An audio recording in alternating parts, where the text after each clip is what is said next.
has to whip out the fancy mic, okay? And I'm gonna apologize in advance because you may never look at jerky the same way. I sure as hell don't. So remember how I told you that the devil and his friends use lots of food words constantly in emails in context that made no sense? Pizza party and cream cheese being top ones? Well, there was one food word that these people seem to obsess over more than any other one, and that was jerky.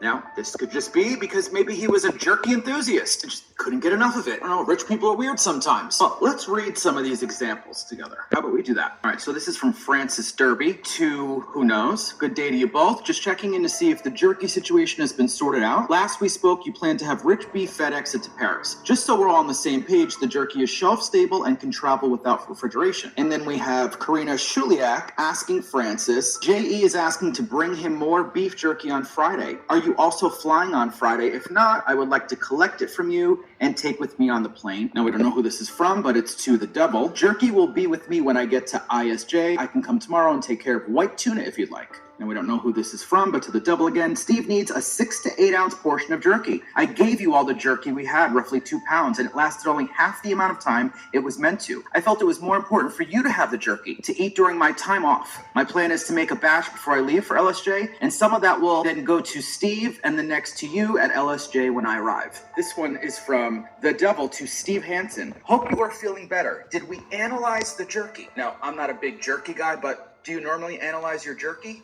Ready for this one? From Francis Derby, subject jerky.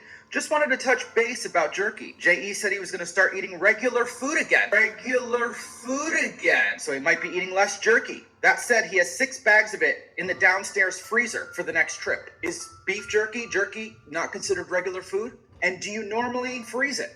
I actually have no idea. Delicious lunch, beef jerky.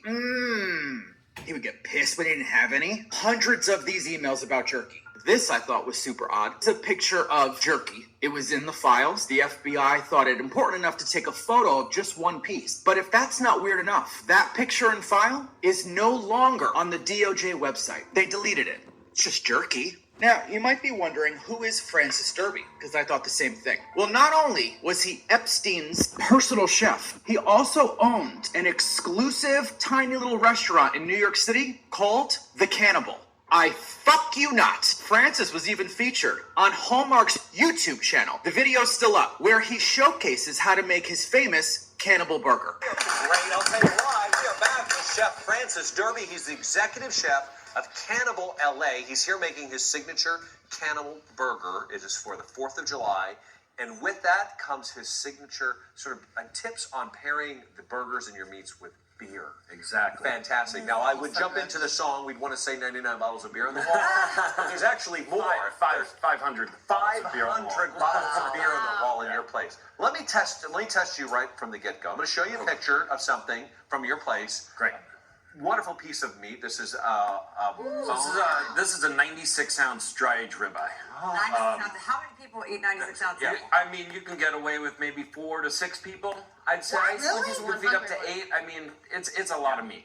And what am I going to pair with that and why?